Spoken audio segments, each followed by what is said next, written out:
ബുദ്ധമത ആരാധനയുടെ ഭാഗമായ ശരണം മാറി. ബുദ്ധൻ സ്വാമിയായി. അങ്ങനെ സ്വാമി ശരണ അയ്യപ്പ എന്നൊരു മന്ത്രം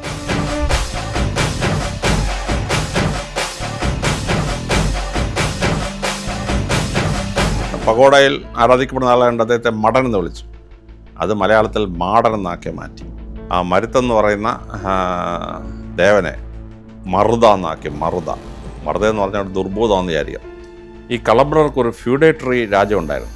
അതാണ് മാവേലി രാജവംശം. അങ്ങനെ ബുദ്ധമതക്കാർ പ്രാർത്ഥിക്കുന്ന സ്ഥലങ്ങൾ, ആ പഗോഡകളെ മലയാളത്തിൽ നമ്മൾ വിളിച്ചു പള്ളി എന്ന് വിളിച്ചു. ഇന്നിപ്പോൾ കേരളത്തിൽ പള്ളി പറയുന്നതിന് ചീത്ത വിളിക്കുന്ന വാക്കിൻ്റെ അർത്ഥം. അതായത് പാലി ഭാഷയിൽ പ്രാർത്ഥിക്കുന്നതിന് ബുദ്ധമത ജൈനമത പാരമ്പര്യങ്ങൾ പിന്തുടർന്നു. ആ പാരമ്പര്യത്തിൽ പലതും ഇപ്പോഴും അയ്യപ്പ ഭഗവാന്റെ ആരാധനയുടെ ഭാഗമായി നടക്കുന്നു. ജെറുസലേം ദേവാലയത്തിൽ മയിൽപ്പീലി പോവുകയാണ്.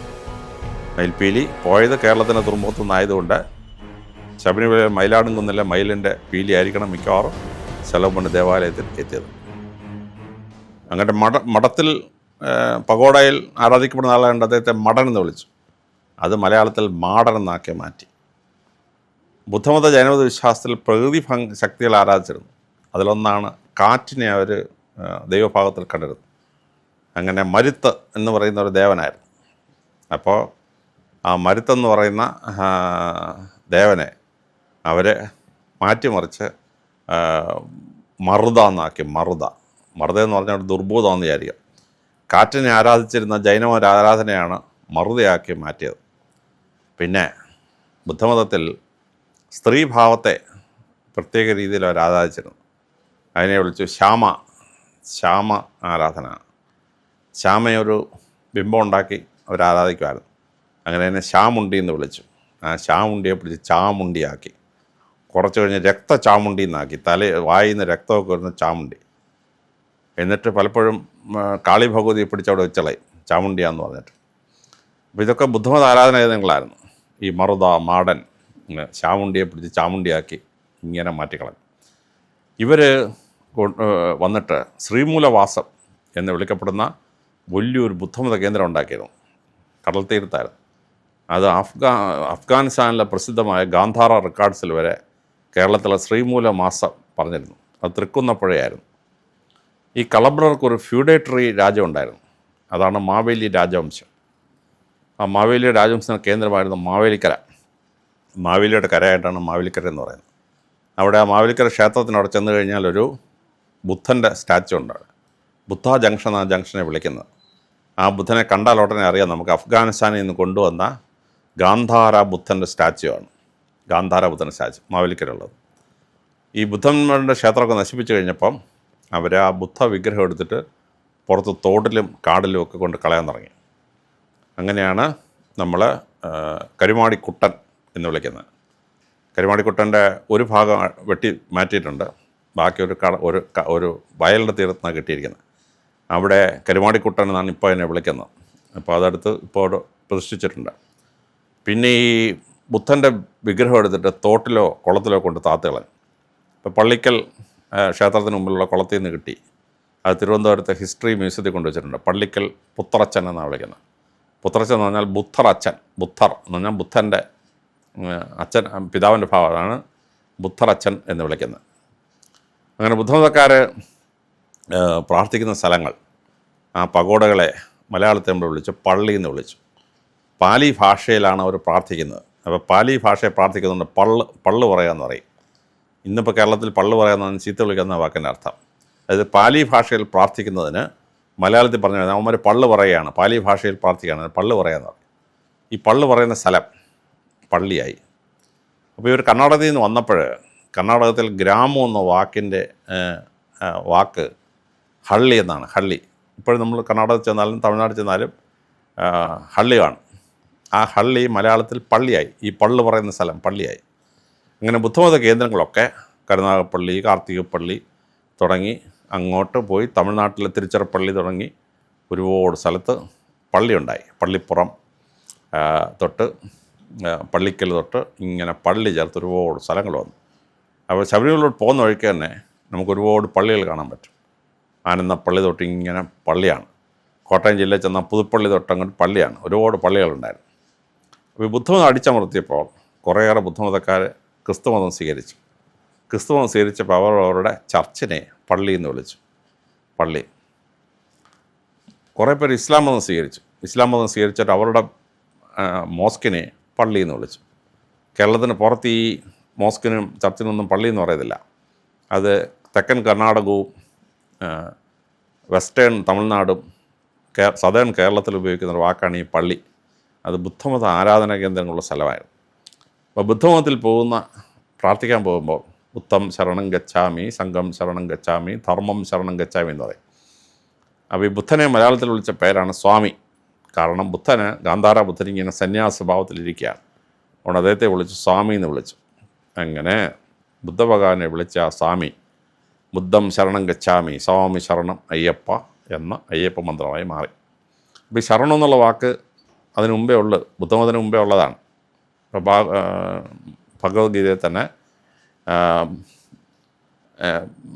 ഭഗവാൻ കൃഷ്ണൻ കൃത്യമായിട്ട് പറയുകയാണ്, സർവധർമാൻ പരിത്യജ്യ മാമേകം ശരണം വ്രജ അംഹബ്ദം സർവ്വപാപഭ്യോ മോക്ഷമീശായി മാസുജ, എല്ലാം ഉപേക്ഷിച്ചിട്ട് നീ എന്നിൽ ശരണം പ്രാപിക്കണം. അപ്പോൾ സംസ്കൃതത്തിലെ ശരണം വാക്ക് പാലി ഭാഷയിൽ വന്നിട്ട് ബുദ്ധമത ആരാധനയുടെ ഭാഗമായ ശരണം മാറി. ബുദ്ധൻ സ്വാമിയായി. അങ്ങനെ സ്വാമി ശരണം അയ്യപ്പ എന്നൊരു മന്ത്രം ശബരിമലയുടെ ഭാഗമായി ഉണ്ടാവാൻ തുടങ്ങി. ഇതൊക്കെ ജൈനമതത്തിൻ്റെ ബുദ്ധമതത്തിൻ്റെ ഇൻഫ്ലുവൻസായ ഒരു കാലഘട്ടമാണ്. അപ്പോൾ അങ്ങനെ ഏതാണ്ടൊരു 350 വർഷക്കാലം ശബരിമല ഒരു AD 300 മുതൽ ഒരു AD 700 വരെ ഒരു കാലഘട്ടം, ഒരു 350 വർഷം, ഒരു 400 വർഷം എന്ന് കൂട്ടിക്കോ. ശബരിമലയുടെ ചുറ്റുള്ള പ്രദേശങ്ങളിൽ ബുദ്ധമത കേന്ദ്രവും ജൈനമത കേന്ദ്രമായിരുന്നു. ആ ജൈനമത ബുദ്ധമത പാരമ്പര്യങ്ങൾ അവിടുത്തെ വിശ്വാസത്തിൻ്റെ ഭാഗമായി, പിന്നെ അത് സനാതനധർമ്മത്തിൻ്റെ ഭാഗമായി. അപ്പോൾ ബുദ്ധൻ വേറെ മതമാന്തരിച്ച് കഴിയുമ്പോഴാണ് പ്രശ്നം. അത് ബ്രിട്ടീഷുകാർ വളരെ ബോധപൂർവം 19-ാം നൂറ്റാണ്ടിലോ ഉണ്ടാക്കിയ പ്രശ്നമാണ്. ബുദ്ധമതം ഒന്നും പ്രത്യേക ഒരു മതമില്ല. അദ്ദേഹം ഒരു ഹിന്ദുമത സന്യാസിയാണ്, സനാതനധർമ്മ സന്യാസിയായിരുന്നു. അദ്ദേഹം വിവിധ ഭാവത്തിലുള്ള ആരാധനാ ഭാവത്തിൽ അദ്ദേഹം ആ സനാതനധർമ്മത്തെ ഇൻ്റർപ്രറ്റ് ചെയ്തു, അത്രയേ ഉള്ളൂ. വിഷ്ണു ഭഗവാന്റെ ദശാവതാരത്തിന് 2 ലിസ്റ്റുണ്ട്. ഒരു ലിസ്റ്റ് മത്സ്യംകൂർമ്മം, വരാഹം, വാമനൻ, നരസിംഹം, വാമനൻ, രാമകൃഷ്ണ കൽക്കിത് പോകും. പക്ഷെ 2ാമത്തെ ലിസ്റ്റിൽ ബലരാമനില്ല. 8ാമത്തെ അവതാരം ശ്രീകൃഷ്ണനും, 9ാമത്തെ അവതാരം ബുദ്ധനും, 10ാമത്തെ അവതാരം കൽക്കിയുമാണ്. പ്രിയങ്കരനായ പ്രധാനമന്ത്രി നരേന്ദ്രമോദി കഴിഞ്ഞ വർഷം ഫെബ്രുവരി 24-ന് പ്രാണപ്രതിഷ്ഠ നടത്തിയ അയോധ്യയിൽ കൊത്തിവെച്ചിരിക്കുന്ന ലിസ്റ്റിൽ 8ാമത് ഭഗവാൻ ശ്രീകൃഷ്ണനും 9ാമത് ബുദ്ധഭഗവാനുമാണ്. ബ്രിട്ടീഷുകാർ ഇതിനെ 2ആക്കി സ്പ്ലിറ്റ് ചെയ്ത് വേറെ മതമാക്കി, ജൈനമതം പ്രത്യേകമാക്കി. ജൈനമതം പ്രത്യേകമൊന്നുമല്ല, സനാതനധർമ്മത്തിൻ്റെ ഭാഗമാണ്. എന്തിനാണ്? ബുദ്ധമത ഭൂരിപക്ഷമല്ല. ചൈനയും ജപ്പാനും തായ്ലൻഡും സിലോണും ബർമയൊന്നും ഇന്ത്യയിലെ ഹിന്ദുക്കളുമായി ഒത്തുനിൽക്കാൻ പാടില്ല. അതിനുവേണ്ടി മനഃപൂർവ്വം ബ്രിട്ടീഷുകാർ ഉണ്ടാക്കിയ ഒരു പ്രചരണമാണ് പ്രത്യേക മതമാണെന്നുള്ളത്. അതുകൊണ്ട് ശബരിമലയിൽ ബുദ്ധമത പാരമ്പര്യം ഉണ്ടായിരുന്നു എന്ന് പറയുമ്പോൾ ഹിന്ദുക്കൾക്ക് അതിൽ എതിർപ്പൊന്നും ഉണ്ടാവേണ്ട കാര്യമില്ല. സനാതനമതത്തിൻ്റെ ഭാഗമാണ് ഹിന്ദുമതം. അതിൻ്റെ ഭാഗമായി ഒരു 400 വർഷത്തോളം ശബരിമല ബുദ്ധമത ജൈനമത പാരമ്പര്യങ്ങൾ പിന്തുടർന്നു. ആ പാരമ്പര്യത്തിൽ പലതും ഇപ്പോഴും അയ്യപ്പ ഭഗവാന്റെ ആരാധനയുടെ ഭാഗമായി നടക്കുന്നു. ഇത്രയും മാത്രം മനസ്സിലാക്കിയാൽ മതി എന്നാണ് എൻ്റെ അഭിപ്രായം. ശബരിമലയുടെ 3ാം ഘട്ടം എന്ന് പറയുന്നത് പാണ്ഡ്യ രാജാക്കന്മാർ തിരിച്ചു വന്നൊരു കാലമാണ്. കേരളത്തിലെ ജൈനമത ബുദ്ധമത പാരമ്പര്യങ്ങൾ തകർക്കുകയും സംഘകാലത്തെ ഏതാണ്ട് നശിപ്പിക്കുകയും ചെയ്തു കളബ്രർ അല്ലെങ്കിൽ ബുദ്ധമത ഭരണാധികാരികൾ. പക്ഷേ പാണ്ഡ്യരാജ്യം കടുങ്ങോണിൻ്റെ നേതൃത്വത്തിൽ ഓടിത്തെഴുന്നേറ്റു. കടുങ്ങോൺ AD 590 മുതൽ 620 വരെ ഭരിച്ചിരുന്ന രാജാവാണ്. അദ്ദേഹത്തിൻ്റെ സൈന്യം ഈ ബുദ്ധമതക്കാരെയും ജൈനമതക്കാരെയും കളബ്രറേയും പരാജയപ്പെടുത്തി. അദ്ദേഹത്തിൻ്റെ ഒരു മകനുണ്ടായിരുന്നു, സെന്തുൻ എന്ന് പറയുന്ന ആൾ. അദ്ദേഹം നേതൃത്വത്തിലൊരു സൈന്യം AD 646 നടന്ന പ്രസിദ്ധമായ യുദ്ധത്തിൽ കളബ്രറെ പരാജയപ്പെടുത്തി. സംഘകാലത്തിൻ്റെ കാലം കഴിഞ്ഞുള്ള 2ാമത്തെ ഉയർത്തെഴുന്നേൽപ്പാണ്. ആദ്യ പാണ്ഡ്യർ പോയി, 2ാമത്തെ പാണ്ഡ്യന്മാരുടെ തിരിച്ചുവരവാണ്.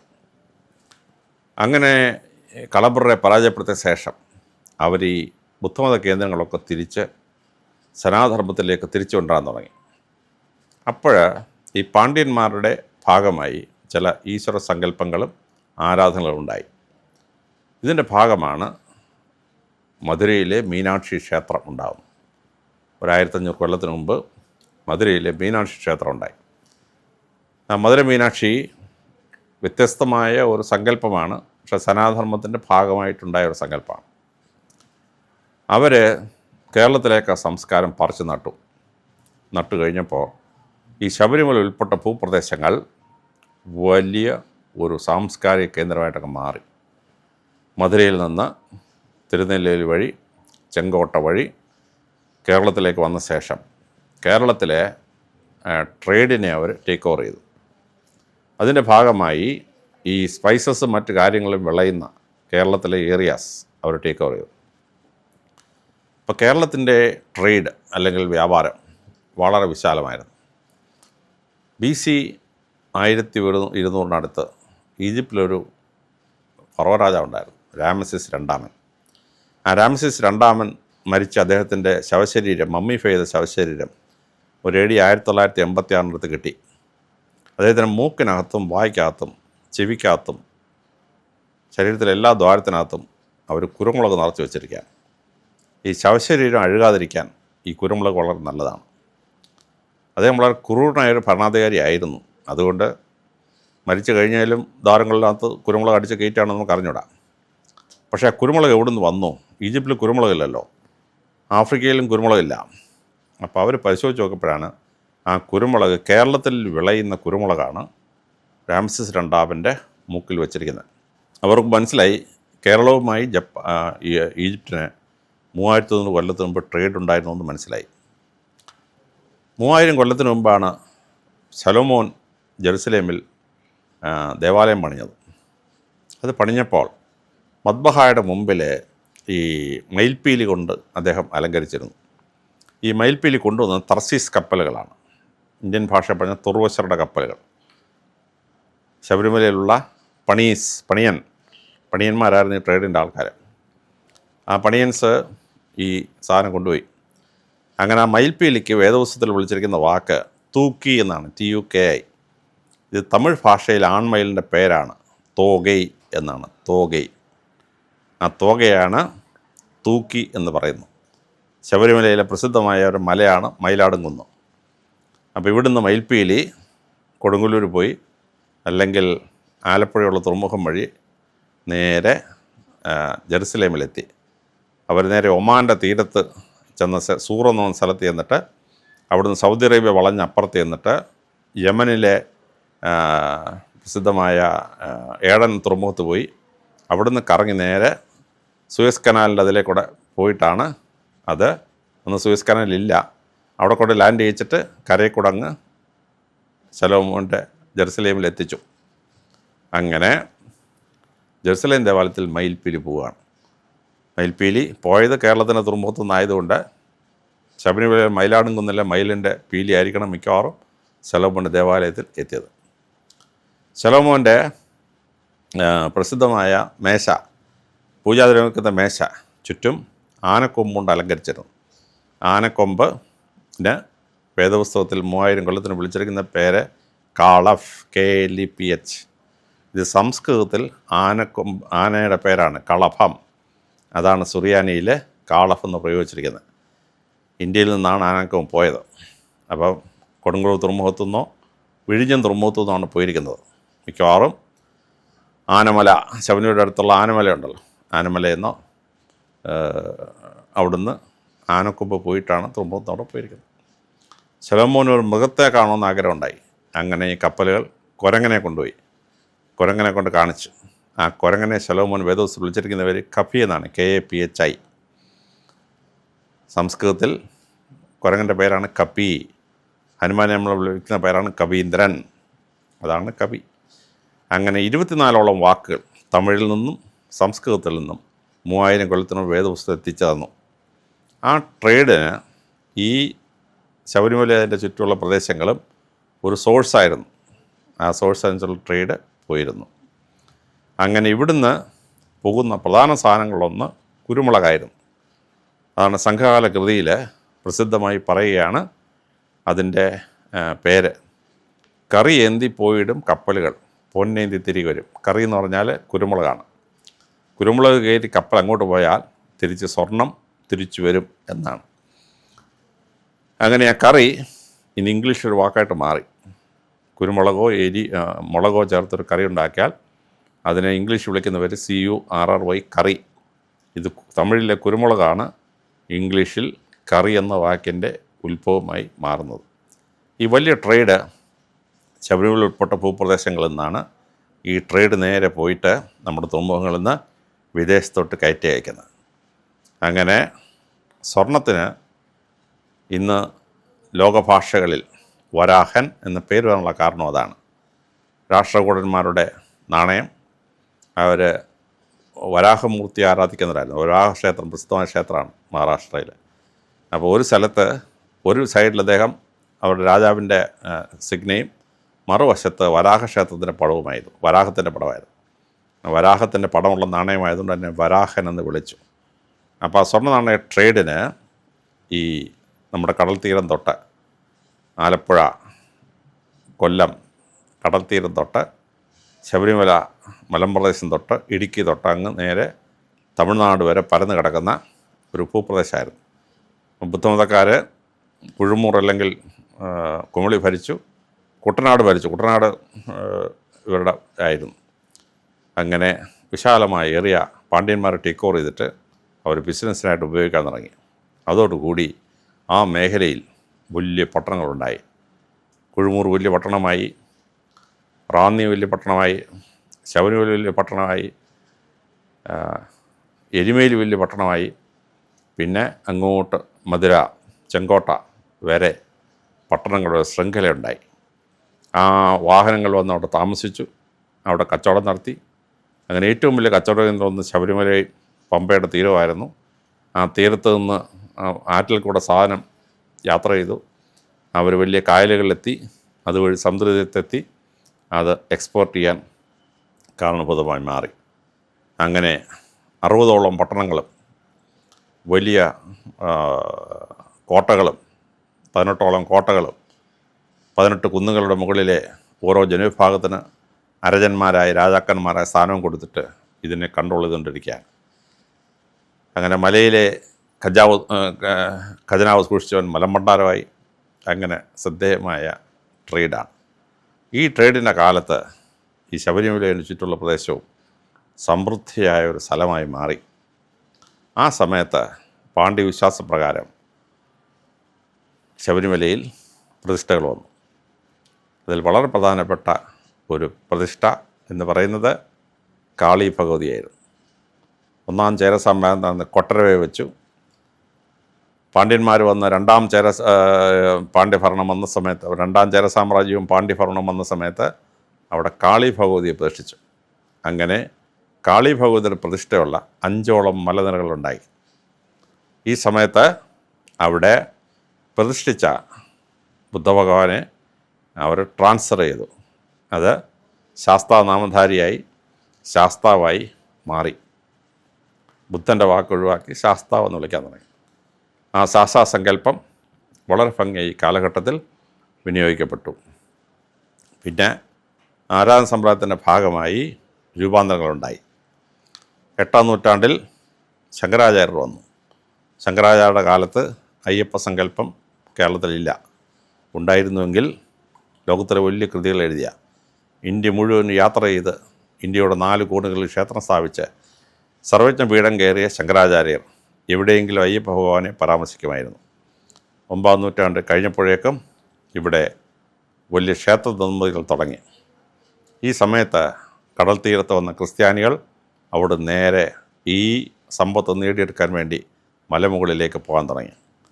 അങ്ങനെ കൊല്ലത്ത് വന്നിറങ്ങിയ മാർ പെറൂസൻ സാബറീശോ 849 വന്നിറങ്ങി തരീശാപ്പള്ളി ശാസനം കിട്ടിയ അവർ അവിടുന്ന് ശബരിമല ഏരിയയിലേക്ക് വന്നു. ക്രിസ്ത്യാനികളൊന്ന് സെറ്റിൽ ചെയ്ത പ്രസിദ്ധമായ സ്ഥലമായിരുന്നു നിലയ്ക്കൽ. ആ നിലയ്ക്കലിലെ കാടിനകത്ത് വലിയ കല്ലറകൾ, ഞാൻ പോയി കണ്ട കല്ലറകൾ, ഒരു കല്ലറയായിട്ട് 30 അടി നീളമുള്ളൊരു കല്ലറയാണ്. ക്രിസ്ത്യാനികളുടെ ഏതോ ബിഷപ്പോ നേതാവോ ആയിരിക്കണം അടക്കം ചെയ്യപ്പെട്ടിട്ടുണ്ടാകുക. വേറൊരു കല്ലറ ഞാൻ കണ്ടു. ഒരു വലിയ മരം 2 സൈഡിൽ കൂടെ വളർന്നു പോയിരിക്കുന്ന വലിയൊരു കല്ലറ കണ്ടു. അങ്ങനെ നിലയ്ക്കൽ ഭാഗത്ത് നിന്ന് 64ഓളം കല്ലറകൾ കണ്ടെത്തിയിട്ടുണ്ടായിരുന്നു. അത് ക്രിസ്ത്യൻ സെറ്റിൽമെൻ്റ് ആയിരുന്നു. അവിടെ തന്നെ പ്രസിദ്ധമായ ഹിന്ദു ക്ഷേത്രം ഉണ്ടായിരുന്നു നിലയ്ക്കൽ. ആ വലിയ ഹിന്ദു ക്ഷേത്രം അവിടെ സ്ഥാപിക്കപ്പെട്ടു. അങ്ങനെ ക്രിസ്ത്യാനികൾ ട്രേഡിൻ്റെ ഭാഗമായി തമിഴിലെ ചെട്ടികൾ അവിടെ എത്തി. ചെട്ടെന്ന് പറഞ്ഞാൽ വ്യാപാരം, അത് ചെയ്യുന്നവരാണ് ചെട്ടികൾ. ചെട്ടികൾ വന്ന് അവിടെ ചെട്ടിത്തരവുണ്ടായി, ചെട്ടിത്താവളം ഉണ്ടായി, ചെട്ടി ക്ഷേത്രം വന്നു. ഇതൊക്കെ അവിടെ വന്നു. എന്നിട്ട് അവിടുത്തെ ആരാധനാ കേന്ദ്രത്തിൻ്റെ ഭാഗമായി വീരശൈവരെത്തി അവരുടെ എത്തി. ആ വീരശൈവരുടെ ആരാധന പ്രത്യേകമായി വന്നു. ഈ സമയത്താണ് വളരെ പ്രസിദ്ധമായ 2-3 കണക്ഷൻ വരുന്നത്. അതിലൊന്നാണ് പുലിവാണ തേവർ എന്ന് വിളിക്കുന്നവർ, അല്ലെങ്കിൽ പുലിവാണ സിദ്ധൻ എന്ന് വിളിക്കുന്ന ഒരാളിൻ്റെ പരാമർശം വരുന്നു. അപ്പോൾ ഭോഗർ പളനിയിൽ പ്രസിദ്ധമായ ക്ഷേത്രം ഉണ്ടാക്കി. അത് ഏതാണ്ട് 4-ാം നൂറ്റാണ്ട് കഴിഞ്ഞ സമയത്താണ്. ചിലപ്പതികാരം AD 2-3 നൂറ്റാണ്ടിൽ എഴുതപ്പെട്ടിട്ടുള്ളതാണ് ചിലപ്പതികാരം. ഈ പളനിയിലെ ക്ഷേത്രത്തിലെ മുരുകപ്രതിഷ്ഠ ഉണ്ടല്ലോ, ആ പ്രതിഷ്ഠയും അയ്യപ്പൻ്റെ പ്രതിഷ്ഠയുടെ ഫോം നോക്കിയാൽ ആ സിമിലാരിറ്റീസ് വളരെ ഭംഗിയായിട്ട് കാണാൻ പറ്റും. അതുണ്ടാക്കിയ ഭോഗർ ഇവിടുന്ന് നേരെ ചൈനയിൽ പോയി. ചൈനയിൽ ചെന്ന് പ്രസിദ്ധമായ കാൻഡനുള്ള ക്ഷേത്രം പണിഞ്ഞു. ചൈനയിലെ ഭോഗർ അവിടുന്ന് തിരിച്ചു വന്ന ശേഷം പളനിയിൽ പ്രസിദ്ധമായ ക്ഷേത്രം ഉണ്ടാക്കി. പളനി ക്ഷേത്രത്തിലെ ആരാധനയുടെ പ്രാർത്ഥനകളും ശബരിമലയിലെ പ്രാർത്ഥനകളും തമ്മിൽ സിമിലാരിറ്റി ഉള്ള കാരണം അതാണ്. ഈ ഭോഗറുടെ ശിഷ്യനായിരുന്നു പുലി ബാണ സിദ്ധൻ എന്ന് പറയപ്പെടുന്ന ആൾ. പുലിപ്പുറത്ത് വരുന്ന പുലിപ്പാൽ വെച്ച് പ്രാർത്ഥിക്കുന്ന ആ സിദ്ധൻ. ആ സിദ്ധൻ്റെ സംഭവങ്ങൾ AD 4-5 നൂറ്റാണ്ടിലെ സംഭവമാണ്. അത് അയ്യപ്പ ഭഗവാനായിട്ട് കണക്ട് ചെയ്യപ്പെടുകയും ഇവിടെ വരികയും ചെയ്യുന്ന സംഭവം ഉണ്ടായി. അപ്പോൾ പുലിയെ പിടിക്കുകയും പുലിയെ വളർത്തുകയും ചെയ്യുന്ന അവിടുത്തെ ആദിവാസി സമൂഹം, ആദിവാസി സമൂഹത്തിലെ ആ പർട്ടിക്കുലർ ട്രൈബ് അവർ തമിഴ്നാട്ടിൽ നിന്ന് കുടിയേറിയവരാണ്. പളനിയിൽ നിന്ന് കുടിയേറിയ സംഭവമാണ്. അപ്പോൾ പുലിയുമായിട്ടുള്ള കണക്ഷൻ വരാനുള്ള ഒരു കാരണം അതാണ് നമുക്ക് മനസ്സിലാക്കാൻ പറ്റും. ഈ സമയത്തുള്ള കാളി ഭഗവതിയുടെ പ്രതിഷ്ഠ, ശാസ്താവിൻ്റെ പ്രതിഷ്ഠ, അത് സംബന്ധിച്ചുള്ള ആരാധന സമ്പ്രദായങ്ങൾ വളരെ ഭംഗിയായിട്ട് വളർന്നു വന്നു ഈ കാലഘട്ടത്തിൽ. അങ്ങനെ 9-ാം നൂറ്റാണ്ട് വരെയാണ് 2ാം പാണ്ഡ്യന്മാരുടെ കാലഘട്ടം. ആദ്യത്തേത് AD 300 അവസാനം തീർന്നു. 2ാം പാണ്ഡ്യന്മാരുടെ കാലഘട്ടം. ആ 9-ാം നൂറ്റാണ്ട് കഴിഞ്ഞതോടുകൂടി ചേരമാൻ പെരുമാളിൻ്റെ കാലഘട്ടം AD 824 തീർന്നു. അവസാനം പെരുമാൻ പെരുമാൾ ഇസ്ലാം മതം സ്വീകരിച്ച് മക്കയിൽ പോയി. ഇത് വലിയ സംഭവമുണ്ട്. അത് ഞാൻ ആദ്യം വിശ്വസിച്ചില്ല. പക്ഷേ ഒമാനിൽ ചെന്ന് കഴിഞ്ഞ് അവിടെ സലാലായിലെ മുസ്ലിം പള്ളിയിൽ അദ്ദേഹത്തിൻ്റെ കല്ലറ കണ്ടപ്പോഴാണ് ഞാൻ വിശ്വസിച്ചത്. അങ്ങനെ ചേരമാൻ പെരുമാൾ ഭരണം കഴിഞ്ഞു. അതിനുശേഷം കുലശേഖരന്മാർ ഭരണം ഏറ്റെടുക്കുകയാണ്, കുലശേഖര ചക്രവർത്തിമാർ. ഈ സമയത്താണ് പാണ്ഡ്യരാജ്യത്തിൻ്റെ കൺട്രോളിൽ പോയി ചോളന്മാർ ടേക്ക് ഓവർ ചെയ്യുകയാണ്. AD 950 ആയപ്പോഴത്തേന് ചോളന്മാർ രംഗപ്രവേശനം ചെയ്തു. അതിൽ രാജരാജ ചോളൻ വന്നു. രാജരാജ ചോളൻ വന്നിട്ട് അദ്ദേഹം കുലശേഖരവും ചക്രവർത്തിയുമായി യുദ്ധം ചെയ്തു. ചോള സൈന്യം നേരെ വന്നിട്ട് കൊടുങ്ങല്ലൂർ പിടിച്ചു. കൊടുങ്ങല്ലൂർ രാജവംശത്തെ അവസാനിപ്പിച്ചു. തുറമുഖം അവരുടെ കൺട്രോളിലാക്കി. ചോളന്മാർ ഒരു സൈന്യത്തെ ചെങ്കോട്ടയിൽ കൂടെ അയച്ചു. അത് കേരളത്തിൽ തോന്നുന്നു ശബരിമല ഭാഗത്തെ കാര്യമായിട്ട് ബാധിച്ചില്ല. മൂന്നാമത് രാജേന്ദ്ര ചോളൻ്റെ കാലത്ത് ഒരു സൈന്യം നേരെ നാഗർകോവിൽ വഴി നേരെ തിരുവനന്തപുരത്തേക്ക് വന്നു. തിരുവനന്തപുരത്തിനൊരു 18 കിലോമീറ്റർ തെക്കാണ് അത് തടയപ്പെട്ടത്. അങ്ങനെ തെക്കുള്ള പ്രദേശങ്ങൾ കൺട്രോൾ ചെയ്യാൻ വേണ്ടി അദ്ദേഹം ഒരു പട്ടണം ഉണ്ടാക്കി. അതാണ് വിഴിഞ്ഞം രാജേന്ദ്ര ചോള പട്ടണം. രാജേന്ദ്ര ചോളൻ്റെ പട്ടണം എന്നാണ്. ഇപ്പം നമ്മളെ രാജേന്ദ്ര ചോള പട്ടണം വെട്ടി വിഴിഞ്ഞമെന്ന് മാത്രമേ ആ സ്ഥലത്തെ വിളിക്കുന്നുള്ളൂ. അവിടെ പ്രസിദ്ധമായ 1000 രാജാക്കന്മാരുടെ യൂണിവേഴ്സിറ്റി ഉണ്ടായിരുന്നു. ആ യൂണിവേഴ്സിറ്റി നശിപ്പിക്കപ്പെട്ടു. അങ്ങനെ ചോളന്മാർ 3 സൈഡിൽ വന്നു. പാണ്ഡ്യന്മാർ ഡിക്ലൈൻ ചെയ്തു. എന്നിട്ട് രാജരാജ ചോളൻ പ്രസിദ്ധമായ തഞ്ചാവൂരിലെ ബൃഹദേശ്വര ക്ഷേത്രം പണിഞ്ഞു. AD 1019 രാജേന്ദ്ര ചോളൻ്റെ കാലത്ത് പൂർത്തിയായി. ചോളന്മാർ ഇവിടുന്ന് പോയി സിലോൺ പിടിച്ചു, ബർമ പിടിച്ചു, അവർ തായ്ലൻഡ് പിടിച്ചു, അവർ ജയ, ശ്രീവിജയ തുടങ്ങിയ സാമ്രാജ്യങ്ങളുണ്ടാക്കി. വിയറ്റ്നാം ചമ്പ എന്ന് പറഞ്ഞ സാമ്രാജ്യമായി. അത് കഴിഞ്ഞ് ചോളന്മാർ പോയി ഇന്തോനേഷ്യ പിടിച്ചിറക്കി. ശൈലേന്ദ്ര എംപയർ, അത് ചോളന്മാരുടെ കൺട്രോളിലായിരുന്നു. ഫിലിപ്പൈൻസിൽ പോയി, അവിടെ ഹിന്ദു രാജാക്കന്മാരുണ്ടായിരുന്നു 100 വർഷക്കാലത്തേക്ക്. അങ്ങനെ ചോളന്മാർ സൗത്ത് ഈസ്റ്റ് ഏഷ്യ മുഴുവൻ പിടിച്ചടക്കി. അന്ന് പാണ്ഡ്യന്മാർ അസ്തമിച്ചു പോയി. ചോളന്മാർ കേരളത്തെ 2 സൈഡിൽ ആക്രമിച്ചു, പക്ഷേ ശബരിമല അവർ കാര്യമായിട്ട് സ്വാധീനിച്ചില്ല. അതുകൊണ്ട് ചോളമത വിശ്വാസങ്ങളും ചോളന്മാരുടെ ആരാധനാ സമ്പ്രദായവും ശബരിമലയെ സ്വാധീനിച്ചില്ല. പക്ഷേ AD 1102 നൂറ്റാണ്ട് യുദ്ധം അവസാനിച്ചു. പക്ഷേ അതോട് കുലശേഖര സാമ്രാജ്യവും ഏതാണ്ട് തകർന്നു എന്ന് പറയപ്പെടാം. അപ്പം അങ്ങനെ ഒരു ശൈഥില്യം എന്നൊരു കാലഘട്ടം ഉണ്ടായി ആ സമയത്ത്. ആ ശൈഥില്യമുള്ള കാലഘട്ടം അങ്ങോട്ട് കഴിഞ്ഞപ്പോൾ പാണ്ഡ്യന്മാർ ഉയർത്തെഴുന്നേറ്റു. അത് സംഭവിച്ചത് AD 1758 AD 950 അസ്തമിച്ച 2ാം പാണ്ഡ്യന്മാരുടെ കാലഘട്ടം തീർന്നിട്ട് 3ാമത്തെ പാണ്ഡ്യന്മാർ രംഗത്ത് വരികയാണ് AD 1758 കഴിഞ്ഞപ്പോൾ. കാരണം AD 1753 വലിയൊരു സുനാമി അടിച്ചു. അതിൽ ചോളന്മാരുടെ തലസ്ഥാനം കാവേരിപുരം പട്ടണം ബേ ഓഫ് ബംഗാളിൻ്റെ അടിയിൽ പോയി. കൊട്ടാരവും അവിടുത്തെ രാജാക്കന്മാരുടെ കുടുംബങ്ങളും അവിടുത്തെ മെയിൻ പട്ടാളക്കാരുടെ നേതാക്കന്മാരും എല്ലാം കടലിൽ പോയി. പിന്നെ 5 കൊല്ലം ചോളന്മാർ നിന്നുള്ളൂ. 1758 ചോള സാമ്രാജ്യം അവസാനിച്ചു. അങ്ങനെ ചോള സാമ്രാജ്യം പാണ്ഡ്യന്മാരെ ടേക്ക് ഓവർ ചെയ്തു. ഈ പാണ്ഡ്യന്മാർ ചോളവും പാണ്ഡ്യം കൂടെ ടേക്ക് ഓവർ ചെയ്ത് വലിയ ശക്തരായി. പക്ഷേ ഇതിന് തൊട്ട് മുമ്പ് ഒരു സംഭവം ഉണ്ടായി. അതാണ് 1185 നടന്ന ഒരു വിവാഹം. കുലശേഖര ചക്രവർത്തിമാർ 1102 അവസാനിച്ചപ്പം കേരളം നാട്ടുരാജാക്കന്മാരുടെ കയ്യിലായി. ആ നാട്ടുരാജാക്കന്മാരുടെ കയ്യിലായപ്പം വേണാട് സാമ്രാജ്യം ഉണ്ടായിരുന്നു. കൊല്ലം കേന്ദ്രമാക്കിയുണ്ടായിരുന്ന വേണാട് സാമ്രാജ്യം.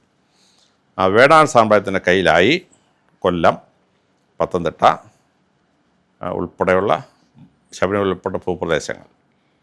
വടക്കൻ മേഖലയിലെ വടക്കൻകൂർ, തെക്കൻകൂർ രാജാക്കന്മാരുണ്ടായി.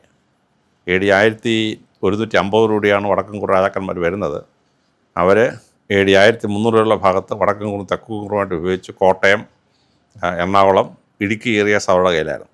പക്ഷേ അതിന് തൊട്ട് തെക്കുള്ള ഭാഗങ്ങൾ മുഴുവൻ ഈ വേണാട് രാജ്യത്തിൻ്റെ കയ്യിലായിരുന്നു. ഈ വേണാട് രാജ്യത്തിലെ രാജകുമാരി ഭുവനേശ്വരിയെ 1985 പാണ്ഡ്യ രാജകുമാരൻ കല്യാണം കഴിച്ചു. കല്യാണം കഴിച്ചപ്പോൾ സ്ത്രീധനമായി കൊടുത്ത ഏറിയ എരുമേലി, ശബരിമല, അച്ചൻകോവിൽ, തൊട്ടങ്ങ് കുളത്തൂപ്പുഴ വരെയുള്ള മേഖലകളാണ് സ്ത്രീധനമായി കൊടുത്തത്. ആ സ്ത്രീധനമായി കൊടുത്തു കഴിഞ്ഞപ്പോൾ വേണാടും പാണ്ഡ്യന്മാരും ബന്ധുക്കളായി. ആ സമയത്ത് വേണാടിൻ്റെ നിയന്ത്രണത്തിലുള്ള ഈ ശബരിമലയും ചുറ്റുമുള്ള ഏരിയാസും പാണ്ഡ്യന്മാരും വേണാട് രാജ്യവും കൂടെ ചേർന്നിട്ട് വലിയ കച്ചവട കേന്ദ്രങ്ങളാക്കി രൂപാന്തരപ്പെടുത്തി. ഈ വലിയ രൂപാന്തരപ്പെടുത്തിയ ഒരു കാലഘട്ടം എത്തുമ്പോൾ ശ്രദ്ധേയമായി 1353 കൊടുങ്ങല്ലൂർ തുറമുഖം വലിയ വെള്ളപ്പൊക്കത്തിൽ മണ്ണടിഞ്ഞങ്ങ് ഇല്ലാതായി. തുറമുഖം ഇല്ലാതായി. അതോടുകൂടി ട്രേഡ് മുഴുവൻ തെക്കോട്ട് പോകുന്നൊരു സാഹചര്യം ഉണ്ടായി. ഇതിനിടയ്ക്കൂടെ സംഭവിച്ച സംഭവമാണ്. പക്ഷേ 1268 കല്യാണം കഴിഞ്ഞ ഒരു 7 വർഷം കഴിഞ്ഞപ്പം പാണ്ഡ്യന്മാരും വേണാട് തമ്മിൽ തർക്കമായി. സ്ത്രീധനം കൊടുത്തതിൻ്റെ തർക്കമാണോ അത് മറ്റു തർക്കമാണോ എന്ന് നമുക്ക് അറിഞ്ഞുകൂടാ.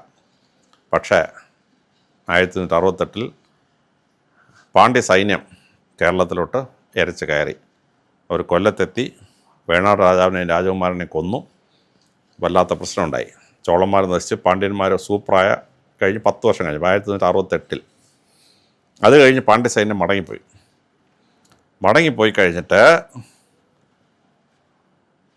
ഒരു 50 വർഷം കഴിഞ്ഞപ്പം ശബരിമലയുടെ ഭാഗതയെ മാറ്റി എഴുതുന്ന ഒരു സീരീസ് ഓഫ് സംഭവങ്ങളുണ്ടായി. ആ വലിയ സംഭവമാണ് കുലശേഖരന്മാരുടെ ലാസ്റ്റ് പോർഷനാണ് എന്ന് പറയപ്പെടുന്ന ഒരു സംഭവമാണ്. അത് പാണ്ഡ്യ രാജാവിൻ്റെ സന്തതികൾ തമ്മിലുള്ള ഒരു തർക്കമായിരുന്നു.